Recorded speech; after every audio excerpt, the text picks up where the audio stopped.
Salut à toutes, salut à tous, bienvenue dans ce nouveau dossier du connard, je suis Joseph Ali et aujourd'hui on va parler de Queen of All Women, Pam Grier. Vámonos!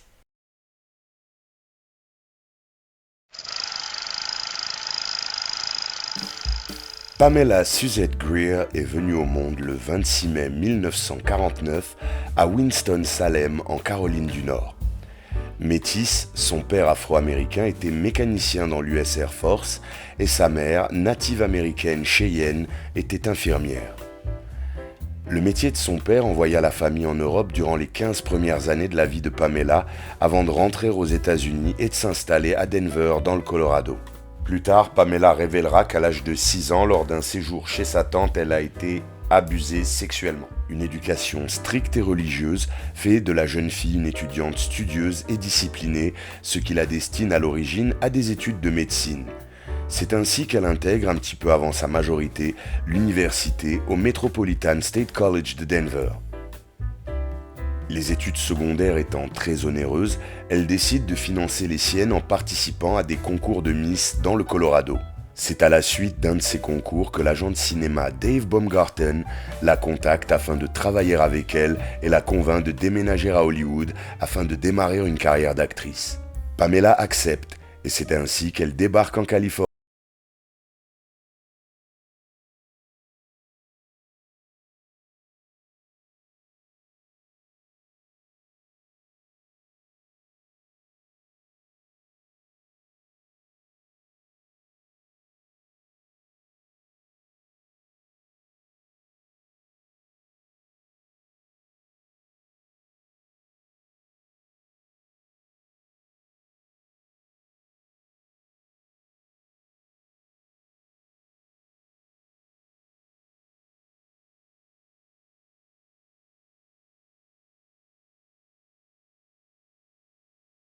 L'AIP, American International Pictures.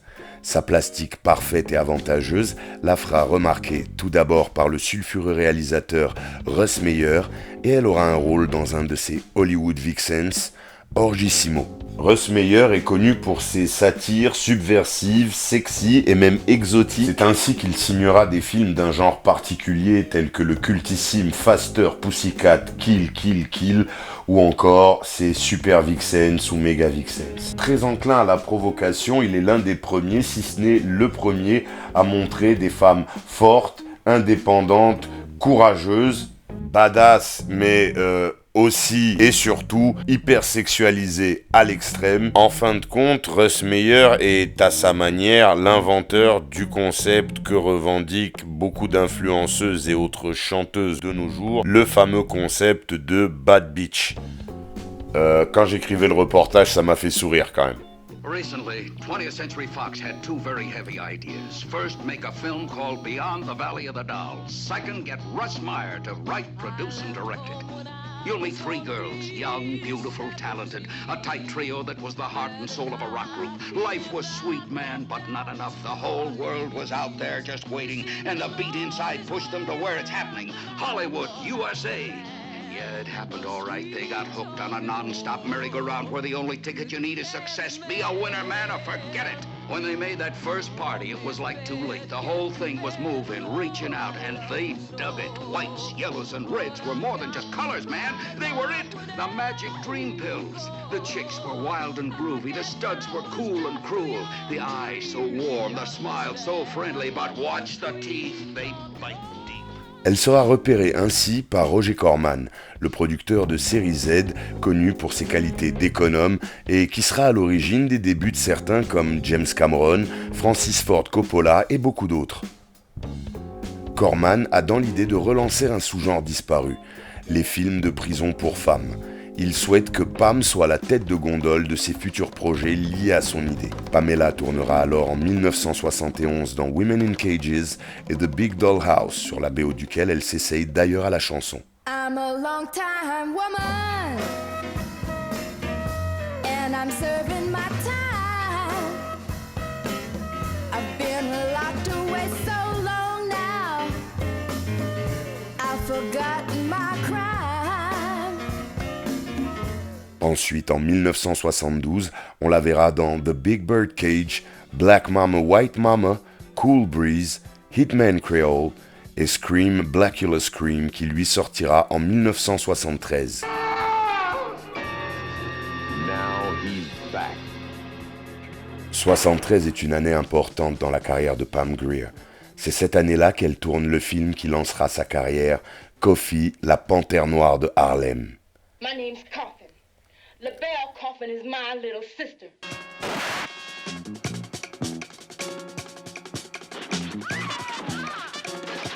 I know what you want to, and you're gonna get it.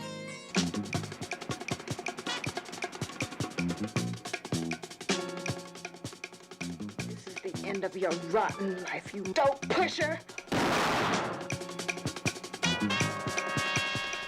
Coffy, c'est mon film préféré avec Pam Grier. Et c'est bien simple, à cause de ce film, quand j'étais enfant, j'étais amoureux de Pam Grier aussi. Oui, ma religion me permet d'être amoureux de 4 femmes, mais c'est pas ce qui est important. En tout cas, j'étais fou de Coffy. Le rôle qu'elle y interprète deviendra quasiment toujours celui qu'on lui proposera. Une femme forte, vengeresse en quête de justice. Des films avec de l'action, de grosses armes et des cascades.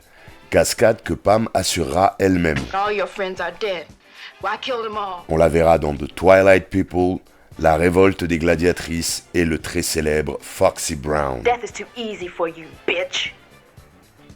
I want you to suffer. À une époque où les femmes, et particulièrement les femmes noires au cinéma, sont presque tout le temps cantonnées à des seconds rôles de servantes, de victimes ou de sous-fifres, Pam Grier est la première à incarner une femme noire forte, indépendante, battante et courageuse. Let me see you crawl over here, you black trash.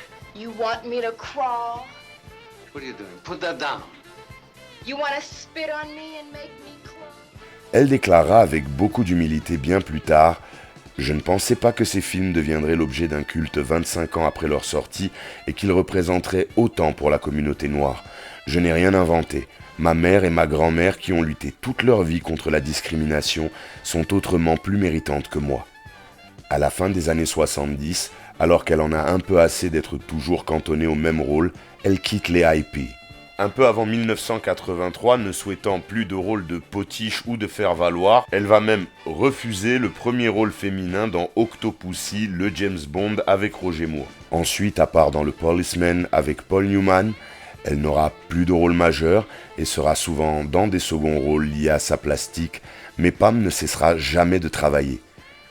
En 1988, on la retrouve dans Nico, où elle interprétera Dolores, une collègue policière de Steven la queue de cheval Seagal. Meet Nico, a covert agent trained to survive in Vietnam. Nico has a 6th-degree black belt in Aikido and family in the mafia. Nico's a cop with a bad attitude. On la verra aussi dans Opération Crépuscule, aux côtés de Gene Hackman et Tommy Lee Jones, tourné la même année, mais sorti en 89. Mais 1988, c'est aussi une année très difficile, et on diagnostique à Pam un cancer de l'utérus à un stade avancé. On lui prédit qu'il ne lui reste que 18 mois, mais contre toute attente, elle déjoue les pronostics et parvient à triompher de la maladie. L'histoire de ce cancer est particulière, parce que les médecins vont expliquer à Pam que sa maladie est liée à la consommation de cocaïne. Or, Pam n'a jamais consommé de drogue, elle est donc choquée et surprise. Il s'est avéré en fait que l'un de ses anciens compagnons, qui lui était cocaïnomane et prenait le produit non seulement par voie nasale, mais également il s'en mettait sur le pénis pour pouvoir avoir des érections. Enfin, même si je suis fan de Richard Pryor, là-dessus, t'as déconné, buddy. Après sa rémission, Pam s'orientera plus vers le théâtre et la télévision, se faisant plus rare au cinéma. Elle tournera tout de même en 90 et 91 dans Class of 1999, Les aventures de Bill et Ted, et en 93 dans Posse, la revanche de Jesse Lee. On pourra la voir à la télévision dans Deux flics à Miami, Le Cosby Show, Côte Ouest ou encore Le Prince de Bel-Air. C'est en 1996 que Pam revient sérieusement aux affaires dans Los Angeles 2013 de John Carpenter, puis dans Mars Attacks de Tim Burton. Elle sera également cette même année à l'affiche de Original Gangsters, qui était un genre de Black Expendables un peu avant l'heure. Mais en 1997,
le 28 avril 1998, à titre personnel, j'arrive du Cameroun, ça doit faire 1 ou 2 semaines que je suis là. L'actualité et le tumulte de ma vie alors ne me laissent que peu de temps pour m'informer des sorties. Je suis à Châtelet, je passe devant l'UGC Ciné-Cité Léal et je vois l'affiche avec Pam Grier qui tient le flingue et là, le temps se suspend. J'utilise ce que j'avais sur moi pour pouvoir aller voir le film. Je fraude pour voir les 2 séances suivantes et je sors donc du cinéma après plusieurs heures, les yeux rougis mais émerveillés. Je venais de passer 2h30 de célébration à la gloire de cette femme. Après le succès et sa prestation dans Jackie Brown, Pam Grier sera couronnée d'un Golden Globe de la meilleure actrice. Elle sera à l'affiche en 1999 de Holy Smoke de Jane Campion et se fera remarquer pour sa prestation dans la série Lynx, et on la verra également dans le film Bones. Elle livrera une prestation de doublage très bien reçue et appréciée dans l'animé Happily Ever After Fairy Tales for a Child. En 2002, elle incarnera la procureure Claudia Williams dans la 4e saison de New York Unité Spéciale. Elle sera cette même année-là également la voix de Myria dans Justice League. Pam Grier interprétera 2 fois des personnages de DC Comics. Elle interprétera donc Myra, mais également la célèbre Amanda Waller. Elle jouera aussi dans Ghost of Mars de John Carpenter. Ensuite, de 2004 à 2009, elle sera Kid Porter dans la série The L Word. De 2010 à 2018, on pourra la voir au cinéma dans Il n'est jamais trop tard de Tom Hanks, L'homme au point de fer de RZA ou encore Bad Grandma.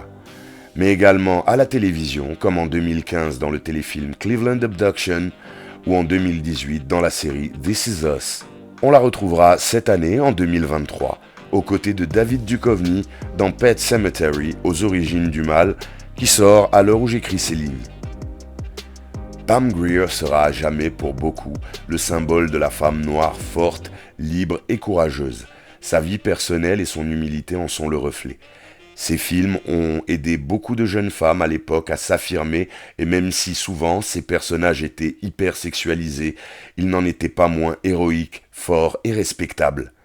Elle restera pour beaucoup d'entre nous, hommes ou femmes, un idéal féminin. Pas seulement de beauté, mais de personnalité et de charisme. Je pense que celui qui l'a le mieux défini, de la plus belle des manières, est Quentin Tarantino, qui lui a donné le surnom de Queen of Women. Donc, longue vie à toi. Reste avec nous encore longtemps. Pamela Suzette Grier, la reine des femmes. I like to go to the gym. I like to work out about 5 days a week when I can and stuff. I do a lot of work for Habitat for Humanity and a lot of fun.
tout pour ce dossier du connard. Si vous connaissiez déjà Pam Grier, j'espère que vous l'apprécierez autant, si ce n'est plus.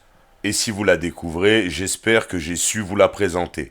N'hésitez pas à me dire en commentaire ce que vous avez pensé, quel est votre film préféré avec Pam Grier, comment vous l'avez découvert. Dites ce que vous voulez en commentaire, de toute façon c'est toujours bienvenu. Abonnez-vous, ça vous permet de ne pas manquer les futurs contenus. Mettez des pouces, ça vous permet de me soutenir totalement gratuitement. Vous avez la possibilité de me soutenir de manière plus active, soit ici quand ça veut bien marcher, le super chat, ou alors sur Tipeee ou Paypal, les liens sont dans la description. Je vous dis à très vite, d'ici là, take care, cheers.